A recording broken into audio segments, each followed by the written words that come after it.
Hey RVCC, welcome back to another one of our studies through the book of Job.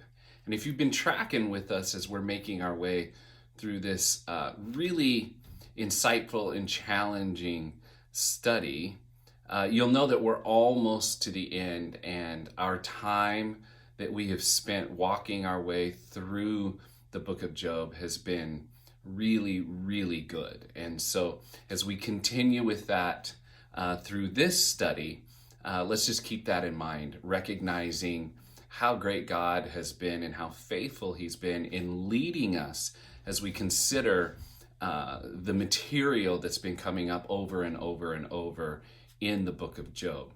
Just by way of review, remember that Job was a guy who was not necessarily an Israelite, who lived in a land far away from Israel. He was wealthy and prosperous according to the first chapter and the first few verses of Job.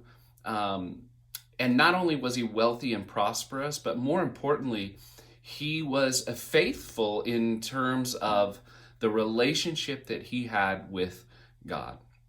God himself, from the heavenlies or a heavenly perspective, considered Job to be a faithful man, to the point that even as God was holding court in the heavenlies and Satan, or Satan, the accuser, shows up, God actually brings Job up and asks Satan, or Satan, if he had considered his servant Job, who was very, very faithful. And remember, there's a dialogue between Satan and God where Satan suggests that if Job was to undergo any kind of calamity, then he would surely curse God. In other words, Satan accused Job of having fair weather faith, that the only reason he was faithful is because his life was going well. But if his life was not going well, he would definitely curse God. And God mysteriously, sovereignly allows Satan to have permission to affect and afflict Job. And, by the end of chapter 1, Job has lost everything. By the end of chapter 2, he has lost everything and is completely undone, emotionally, spiritually, physically. In chapter 3, we see Job sitting in an ash heap, covered in boils, experiencing excruciating physical pain, on top of the emotional pain of losing his family, on top of the spiritual pain of feeling like God was unjust and didn't care and was nowhere to be found. It's at that point in chapters 3 all the way, or chapter 4 all the way through chapter 37, that Job's friends appear. At first, the three friends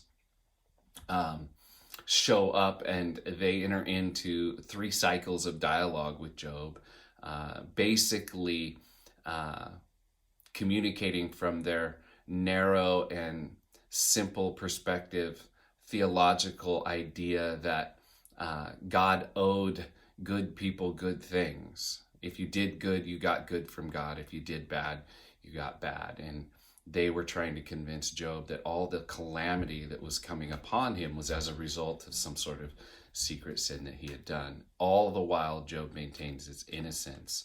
And then in chapters, the last part of that, a younger man, Elihu, shows up. And as Pastor Josh communicated 2 weeks ago, he's pretty sure and arrogant about what he believes, and again is calling Job's faith into question. It's just a reminder that, even though we can easily find ourselves in a place where we feel like we know stuff and we know everything and we can explain everything, it's good to remember that we don't. Our perspective is limited and finite, while God's is unlimited and infinite, that we don't always know the whole story. And maybe instead of trying to explain everything to everyone, maybe we do better to just be present, be kind, compassionate, empathetic, and loving, and trust that God will lead and guide us as we try to help people through hard times. It's a good thing to remember. Well, anyway, as we pick it up in chapter 38 of the book of Job, we're going to cover 38, 39, 40, and 41. God, who has been distant or silent, actually begins to speak. And remember, Job had left off in his argument that if God would only show up, he could make his case. And in so doing, Job seemed to indicate that he didn't believe that God was being fair or was even able to run the universe properly, which is interesting because, again, from a human perspective, Job and his friends were questioning God's divine ability. And I think we get that backwards sometimes. If there's ever a seeming issue in life, it's usually not because God is messing up or unable, but it's because we don't actually see everything properly or wholly. And so God shows up in chapters 38, 39, 40, and 41. And when he does, he reminds Job and the friends, he reminds them all that there is something more fundamentally important than intellectual solutions to suffering and struggle. That his powerful presence, God's powerful presence, reveals his divine character, which brings about the ability to trust and remain faithful, even during difficult days. And I think it's a great lesson for you and I as well, right? Again, what's more profound in our lives is the presence of God and not the ability to understand everything. You see, because God's presence, according to the whole of Scripture, indicates that he understands everything, that he has, if you will, shouldered not only our sin and our struggle, but even our burdens, and is willing to help lead and guide and help us through life, even difficult days. And so it's always important for us to remember that more than understanding intellectually what's going on around us, it is important to realize that God is always present with us. And this is what God is going to communicate and draw out. And he does so with a lot of rhetorical questions.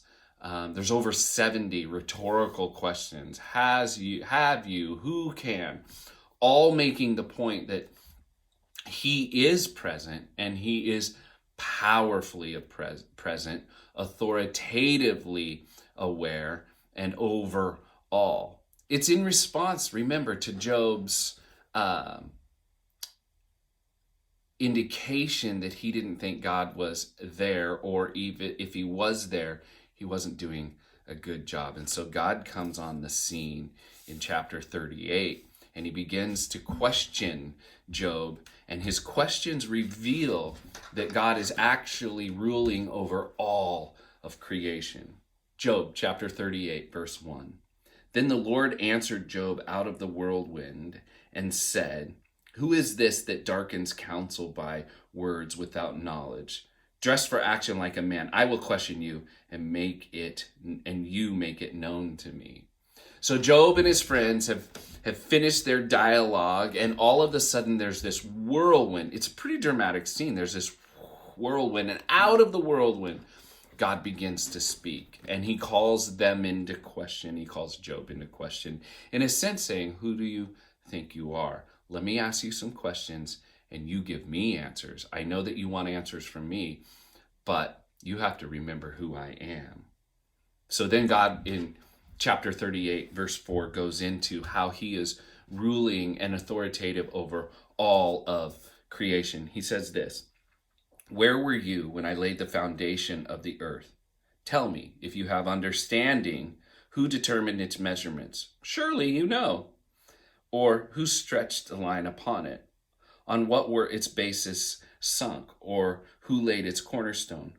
Where did when the morning stars sang together, and all the sons of God shouted for joy? Where were you, Job?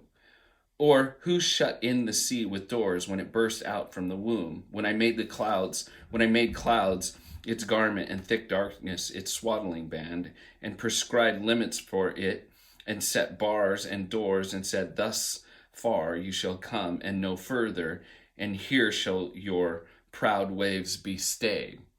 Who do you think you are, Job, when I created everything, including the stars in the sky and the seas on the earth? It's poetic and it's beautiful language, but don't forget that God's making a point. He is more than present and more than able to take care of everything. He goes on in verse 12, have you commanded the morning since your days began, and caused the dawn to show its place, that it may take hold of the skirts of the earth, and the wicked shall be shaken out of it? In other words, God is saying, listen, not only am I present, but I'm all day, every day present. It is changed like clay under the sea, and its features stand out like a garment. From the wicked their light is withheld, and their uplifted arm is broken. Have you entered into the springs of the sea, or walked in the recesses of the deep? Have the gates of the depth of death been revealed to you, or have you seen the gates of deep darkness? Have you comprehended the expanse of the earth? Declare if you know all of this. Again, in a real sense, God, according to his perfect character, is putting these characters in their place. He's putting Job in his place by helping him to realize, and maybe even us realize, how limited and finite we are, and how unlimited and infinitely powerful God is, which should elicit response. We know at the end of the book of Job, Job says, oh, I'm so sorry. In fact, even in these dialogues, he says, I'm going to stop talking. You're amazing. Maybe that would be good for us. We should consider, even as we make our way through these chapters, how we should respond to the reality of how God reveals himself. He's powerful over all of creation. Where is the way, verse 19 of chapter 38, of the dwelling of light, and where is the place of its darkness, that you may take it to its territory, and that you may discern the paths to its home? You know, for when you were born, and the number of your days are great. Have you entered the storehouses of the snow, or have you seen the storehouses of the hail, which I have reserved for the time of trouble, for the day of battle and war? What is the way to the place where the light is disturbed, or where the east wind is scattered upon the earth? Job, do you understand how everything is going to work out? Do you even understand even eschatological or end times things?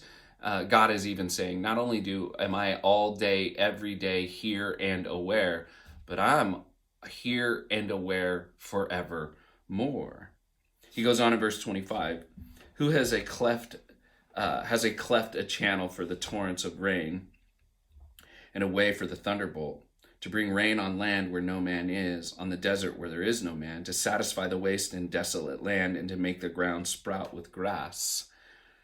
Has the rain a father, or who has begotten the drops of dew? From whose womb did the ice come forth, and who has given birth to the frost of heaven? The waters become hard like stone, and the face of the deep is frozen. Job, remember who I am. Can you bind the chains of Pleiades, or loose the cords of Orion? Can you lead forth the Mazzaroth in their season, or can you guide the bear with its children? Do you know the ordinances of the heavens? Can you establish their rule on the earth? God is aware of even how people try to make sense of the skies, and he says, I'm behind it all. He goes on and he says, can you lift up, verse 34, your voice to the clouds, that a flood of waters may cover you? Can you send forth lightning, that they may go and say to you, here we are? Who has put wisdom in the inward parts, or given understanding to the mind? Who can number the clouds by wisdom, or who can tilt the water skins of the heavens? When the dust runs into a mass, and the clods stick fast together. Can you hunt the prey for the lion, or satisfy the appetite of the young lions when they crouch in their dens, or lie in wait in their thicket? Who provides for the ravens its prey, and when its young ones cry to God for help and wander about for lack of food? So God is making this point to Job in chapter 38, that he is Lord and authoritative over all creation, the land, the seas, the stars, the sky, and even the birds and the beasts, he says. Chapter 39, he continues on, that not only is he ruler over all creation, but all creatures, as he transitions into birds and beasts. And he says, do you know when the mountain goats give birth? Do you observe the calving of the doves? Can you number the months that they will fulfill? And do you know the time when they gave birth? When they crouch, bring forth their offspring and are delivered of their young? It's interesting. It's just this amazing reminder, because we believe theologically that God is the creator of all and he has brought forth all life.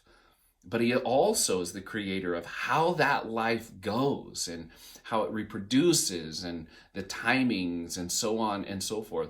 It's absolutely amazing as we consider life as we know it, to remember that God is the originator of it all. It all, timing, life itself finds its origin in God. He continues in verse 4 of chapter 39, their young ones become strong. They grow up in the open. They go out and do not return to them. Who has let the wild donkey go free? Who has loosened the bonds of the swift donkey? To whom have I given the arid plain for his home and the salt land for his dwelling place? He scorns the tumult of the city. He hears not the shouts of the driver. He ranges the mountain as his pasture, and he searches after every green thing. Is a wild ox willing to serve you? Will he spend the night at your manger? Can you bind him in the furrow of ropes, or will he harrow the valleys after you? Will you depend on him because his strength is great, or will you leave to him your labor? Do you have faith in him that he will return your grain, and gather it into your threshing floor? The wings of the ostrich wave proudly, but they are the pinions and the plumage of love. But are they the pinions and plumage of love? For she leaves her eggs to the earth and lets them be warmed on the ground, forgetting that a foot may crush them and that the wild beast may trample them. She deals cruelly with her young as if they were not hers. Though her labor be in vain, yet she has no fear, because God has made her forget wisdom and given her no share in understanding. When she rouses herself to flee, she laughs at the horse and his rider. Job, do you even understand how everything or anything works? God seems to be, if you will, making sure that Job understands his place. He goes on in verse 19 of 39, do you give the horse his might? Do you clothe his neck with a mane? Do you make him leap like the locust? His majestic snorting is terrifying. He paws in the valley and exults in his strength. He goes out to meet the weapons. He laughs at fear and is not dismayed. He does not turn back from the sword. Upon him rattle the quiver, the flashing spear, and the javelin. With fierceness and rage, he swallows the ground. He cannot stand still at the sound of the trumpet. When the trumpet sounds, he says, aha. He smells the battle from afar, the thunder of the captains and the shouting. Is it by your understanding that the hawk soars and spreads his wings towards the south? Is it at your command that the eagle mounts up and makes his nest on high? On the rock he dwells and makes his home, on the rocky crag and stronghold. From there he spies out the prey. His eyes behold it from far away. His young ones suck up the blood where the slain are. There he is. You see, God is declaring to Job, not only did Job not bring any of these things about as God did, but Job doesn't even understand how and why they do everything as God does. You see, he is, if you will, making sure that Job understands that he is ruler and God over all creation, and he understands the ways of all creatures. Again, this is important because remember, Job was at a place in his frustration because of his calamity that he was questioning God's ability. He was questioning God's ability and understanding and wisdom, and God seems to be indicating that he has ability and power, understanding and wisdom that is beyond anything that any human could even fathom. Well, in chapter 40, verses 1 through 5, at this point in God's first little speech here, Job is brought to silence. It says this, and the Lord said to Job, chapter 40, verse 1, shall a fault finder contend with me, the Almighty? He who argues with God, let him answer it. Do you really want to have this conversation, Job? You're demanding answers from me. Now you answer me. Then Job, verse 3, answered the Lord and said, behold, I am of small account. What shall I answer you? I lay my hand on my mouth. I have spoken once, and I will not answer. Twice, but I will proceed no further. Job is humbled by this reality of understanding who God is as God explains it to him. Well, God continues on, if you will, and challenges these folks even further in chapters 40 and 41. The rest of chapter 40, he continues with these rhetorical questions, making the point that he has power even over that which seems powerful. Look at what he says. Then the Lord, verse 6 of chapter 40, answered Job out of the whirlwind and said, dress for action like a man. I will question you, and you make it known to me. Will you even put me in the wrong? Will you condemn me that you may be in the right? Have you an arm like God? And can you thunder with a voice like his? Again, descriptions of divine power. Adorn yourself with majesty and dignity. Clothe yourself with glory and splendor. Clearly, Job couldn't do that even as God could and can. Pour out the overflowings of your anger and look on everyone who is proud and abase him. Look on everyone who is proud and bring him low, and tread down the wicked where they stand. Hide them in all their dust together. Bind their faces in the world below. Then I will also acknowledge to you that your own right hand can save you. Can you take care of all of this, Job? Because I can. And if you can, then I'll let you do it. But you can't, so you have to trust me. Then he says this, behold, behemoth, this large animal that the ancient world was aware of, which I made as I made you. He eats grass like an ox. Behold, his strength is in his loins, and his power in his muscles of his belly. He makes his tail stiff like a cedar. The sinews of his thighs are knit together. His bones are tubes of bronze, his limbs like bars of iron. He is the first of the works of God. Let him who made him bring near his sword, for the mountains yield food for him, where all the wild beasts play. Under the lotus plants he dies. Under the lotus plants he lies, and is shelter of the reeds and in the marsh. For his shade the lotus trees cover him, the willows of the brook surround him. Behold, if the river is turbulent, he is not frightened. He is confident, though Jordan rushes against his mouth. Can one take him by the eyes or pierce his nose with a snare? Again, God is referring to this large creature that the ancients knew about, and he's proclaiming that God even is powerful over this most powerful of land animals, just making sure that Job understands. He continues in chapter 41, and his questions reveal that he's powerful not only all the most powerful land animals, but even the most frightening animals and powerful animals in the sea. Look at what he says in chapter 41. Can you draw out Leviathan with the fish hook, or press down his tongue with a cord? Can you put a rope in his nose or pierce his jaw with a hook? Will he make many pleas to you? Will he speak to you of soft words? Remember, God is asking Job if he can do what he can do.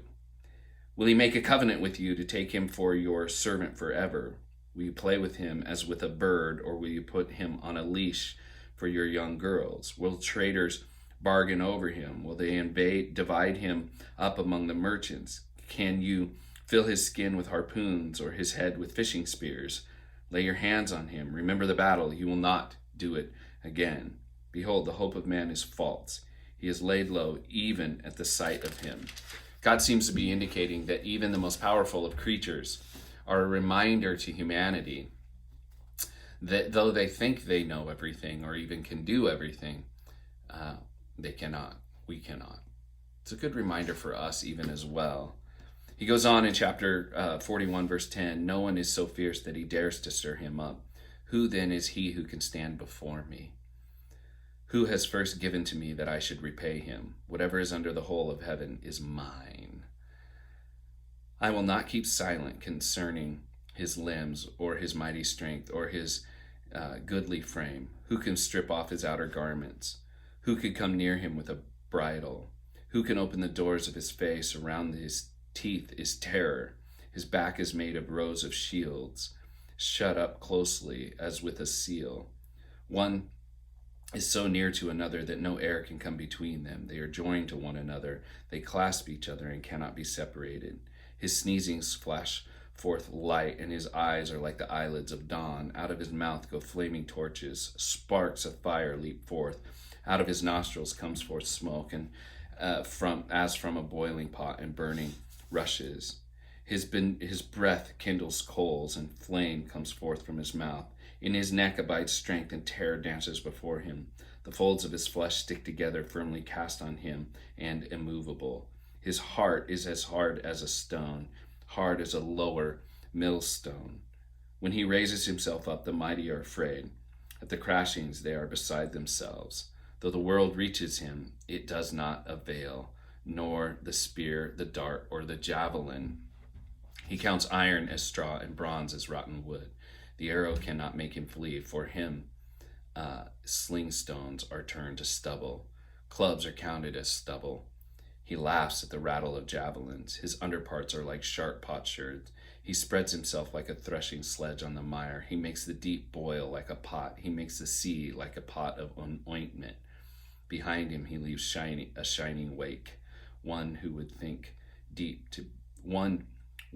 the deep to be white-haired. On earth there is not his like a creature without fear. He sees everything that is high. He is king over all the sons of pride. And again, remember, even as God is describing his power over this creature that they believe to be the most powerful, he's communicating who he is. And I know sometimes, even as we consider chapters 40 and 41 of the book of Job, we want to know exactly what Behemoth was. We want to know exactly the identity of Leviathan. And again, I'm just as curious as the next person, and there are lots of theories, but in reality, a lot of times when we go down that road of curiosity, we miss the point that God is trying to make, and that is who he is, his character, his power, his ability, and who he should be recognized as.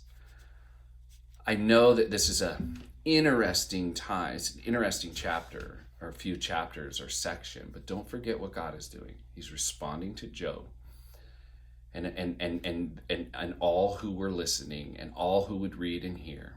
And he's basically saying to humanity, remember who you are. More importantly, realize who I am. And it's worth a couple of reminders as we make our way through this. Number one, God is always present, even when it feels like he is absent.